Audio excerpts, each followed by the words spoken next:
falar sobre a destruição de hierarquia de papéis, né, professor?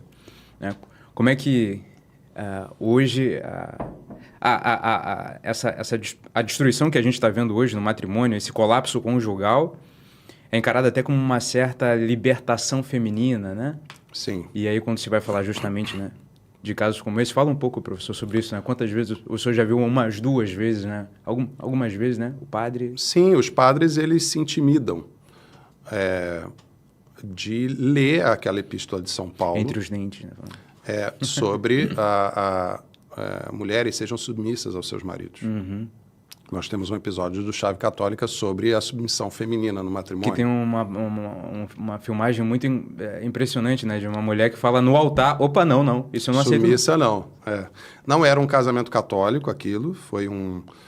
Seria a princípio, mas aí veio, acho que, pandemia, aí ela teve que suspender tudo, mas a festa já estava paga, e aí não ia dar para fazer na igreja, descasaram as datas, ela topou um juiz de paz qualquer, uma coisa assim.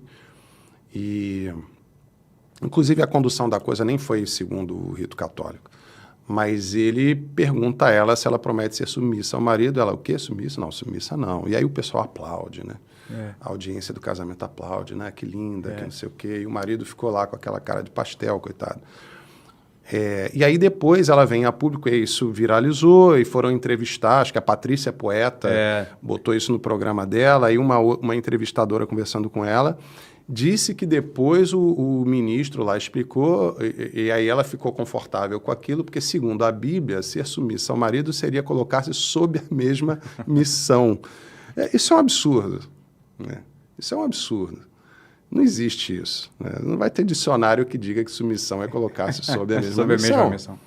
É porque nós interiorizamos, para usar uma expressão de um autor que... Tem a submissão mútua também, né? Não, é submissão mútua.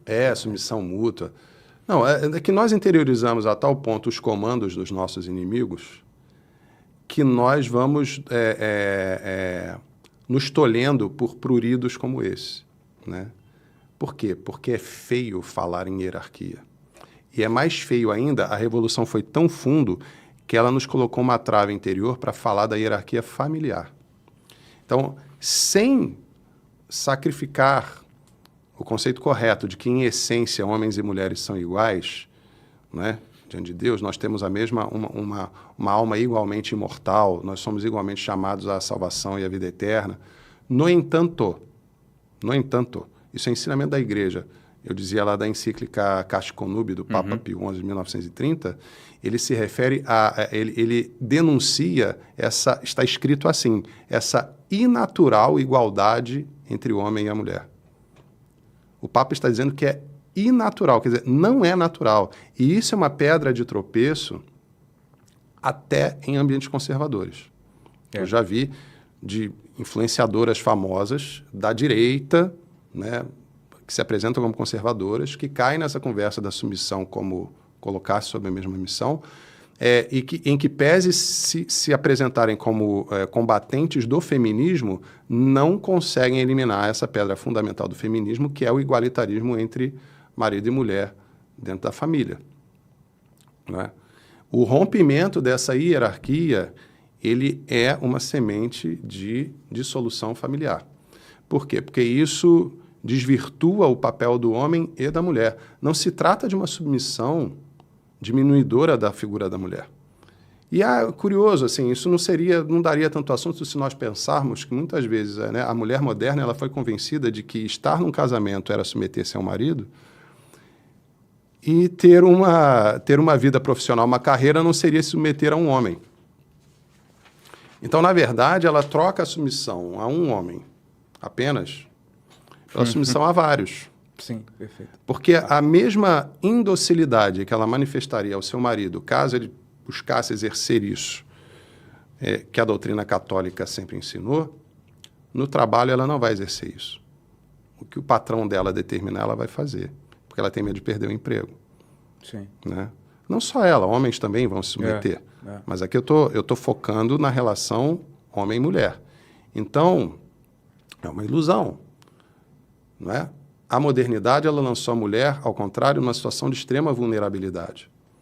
porque ela fora do matrimônio, em vez de submeter a um único homem, ela submete a vários, sem a contrapartida de nenhum deles com relação ao seu cuidado afetivo, Perfeito. financeiro, né? Então, ela deve submissão prática ao patrão, aos credores, aos banqueiros, né? Os A empréstimos que imensa ela tem que maioria fazer. desses homens estão completamente Os homens despreocupados, né? que vão se revezar na sua cama, muitas vezes, e que não darão a contrapartida de uma estabilidade afetiva, né? De uma contribuição financeira para ajudar com as coisas, né?